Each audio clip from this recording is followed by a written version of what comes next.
Verizon dikabarkan tengah mempersiapkan langkah pemangkasan tenaga kerja terbesar dalam sejarah perusahaan.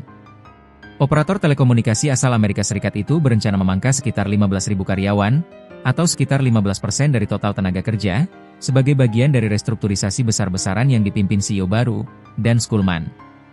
Informasi tersebut disampaikan seorang sumber yang mengetahui rencana perusahaan, sebagaimana diberitakan Reuters, Jumat, 14 November 2025. Langkah ini disebut sebagai respons atas tekanan kompetitif yang terus meningkat di industri telekomunikasi, dari operator ponsel hingga perusahaan kabel yang kini memperluas layanan seluler. Restrukturisasi mulai pekan depan.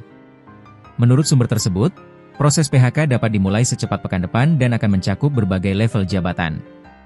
Sekitar 20% manajemen non-serikat pekerja disebut akan terdampak. Selain PHK, Verizon juga berencana mengonversi sekitar 180 toko retail milik perusahaan menjadi gerai waralaba. Langkah ini dilakukan untuk menekan biaya operasional dan mempercepat transformasi organisasi di bawah kepemimpinan Schulman.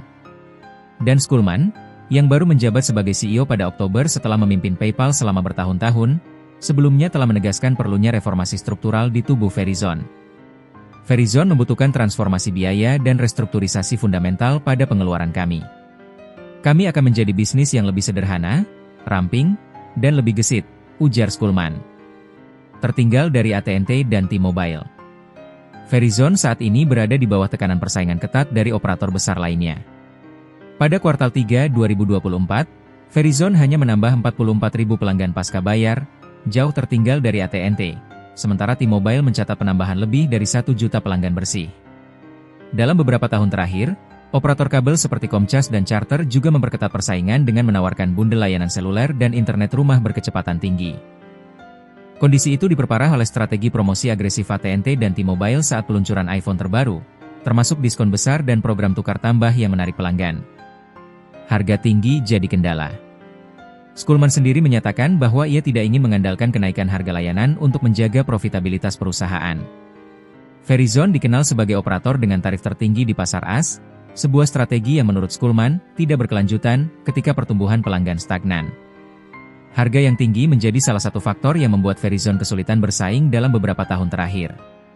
Sejak 2022, Verizon telah memangkas hampir 20.000 posisi, dan pada 2024 perusahaan kembali mengurangi 4.800 pekerja melalui program pemisahan sukarela.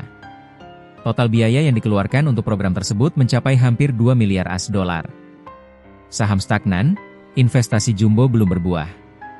Setelah kabar rencana PHK mencuat, saham Verizon naik sekitar 1,5%.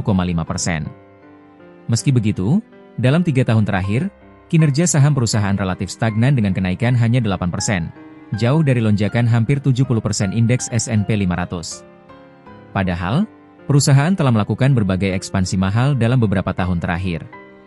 Salah satunya adalah pengeluaran 52 miliar AS dolar untuk spektrum midband dalam lelang 2021 untuk memperkuat jaringan 5G. Verizon juga melakukan akuisisi besar senilai 20 miliar AS dolar terhadap Frontier Communication serta membeli operator prabayar Trafone Wireless seharga 6 miliar AS dolar.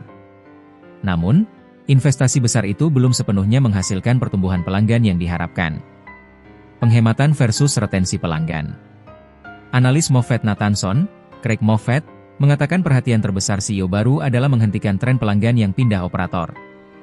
Hal itu, menurutnya, mungkin membutuhkan subsidi besar untuk perangkat premium seperti iPhone. Pertanyaan yang jelas adalah bagaimana Verizon berencana membayar itu. Sekarang kita tahu, kata Moffett menanggapi rencana PHK besar tersebut. Yang belum kita ketahui adalah apakah penghematan biaya ini benar-benar cukup menutupi biaya retensi pelanggan yang lebih tinggi, lanjutnya. Babak baru Verizon di bawah Schulman. Dengan restrukturisasi yang akan mulai dijalankan, langkah ini dipandang sebagai upaya awal Schulman untuk mengubah arah Verizon agar kembali kompetitif di tengah persaingan sengit. Transformasi organisasi, pengurangan biaya, dan simplifikasi bisnis menjadi strategi utama yang kini ditekankan perusahaan. Bagaimanapun, efektivitas langkah ini baru akan terlihat dalam beberapa kuartal mendatang, terutama terkait kemampuan Verizon menjaga basis pelanggan dan meningkatkan pertumbuhan pendapatan di era persaingan layanan seluler yang semakin agresif.